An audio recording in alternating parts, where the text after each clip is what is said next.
Shalom! This is Leong here, your Asia Juice Guru, and today I want to share a very interesting thing that is close to our heart, especially if you're an Asian, okay?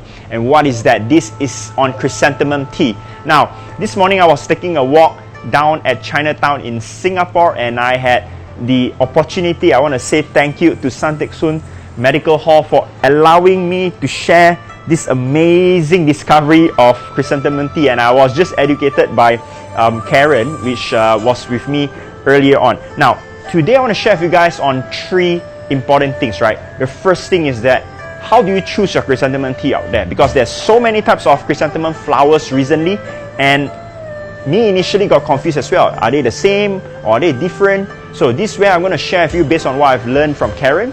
Number two, how do you wash or how do you clean your chrysanthemum tea before you cook it? Last but not least, the third secret is that how do you cook your chrysanthemum tea? Especially if you guys have been cooking it the wrong way like I did. Okay, so these are the three things that I'm going to share with you in this episode.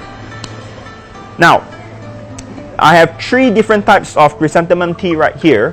One is the white chrysanthemum. The second one is the wild small chrysanthemum. And the third one is the typical chrysanthemum flowers that you find in the box, in the can, in your kopitiam, anywhere, everywhere, right? So, before I even start talking about the different types of chrysanthemum flowers, you know, which one is good, etc. First of all, if you are having body heatiness, right, if you're having sore throat, then this is something that we always go to, and this is something that I was given from young until old.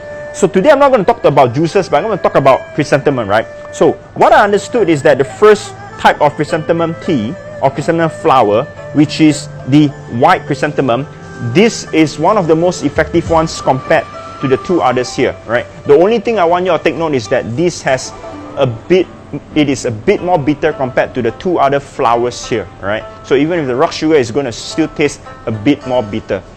The second one, which is the wild small chrysanthemum, this has the best fragrance compared to the two others here, right? I can in fact smell it from here, and it smells super good, right? The fragrance is super good, and this is something that is also quite trendy at the moment. So if you like your chrysanthemum tea to be a bit more fragrantful, go for this one. Now, then this is the typical common ones which you can find it anywhere, everywhere throughout the whole year. So this is definitely the least effective compared to the rest of this, but it is still a chrysanthemum after all, right? So this is how you choose your chrysanthemum tea.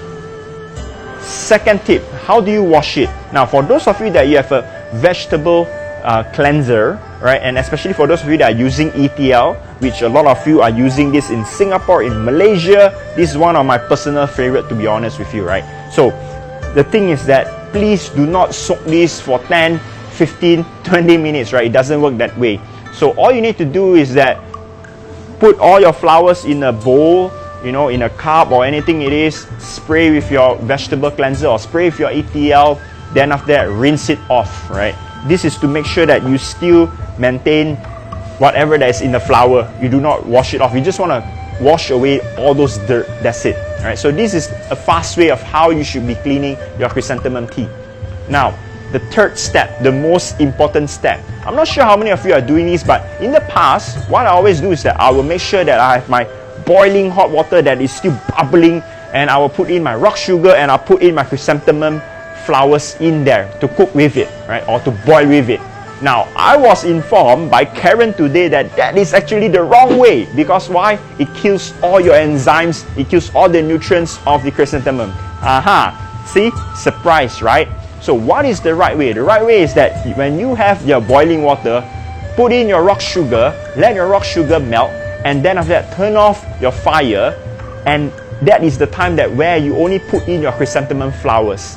It is exactly, or in a way, similar to how you guys are doing tea, right? So the next time when you think about boiling water, throwing your chrysanthemum flowers in, stop that. Don't do that. You're wasting your chrysanthemum. Now, these are the three secrets that I've gathered on chrysanthemum flowers. I hope you have enjoyed and benefit from it. This is Leong here once again, your Asia Juice Guru. I'm signing out now from Chinatown.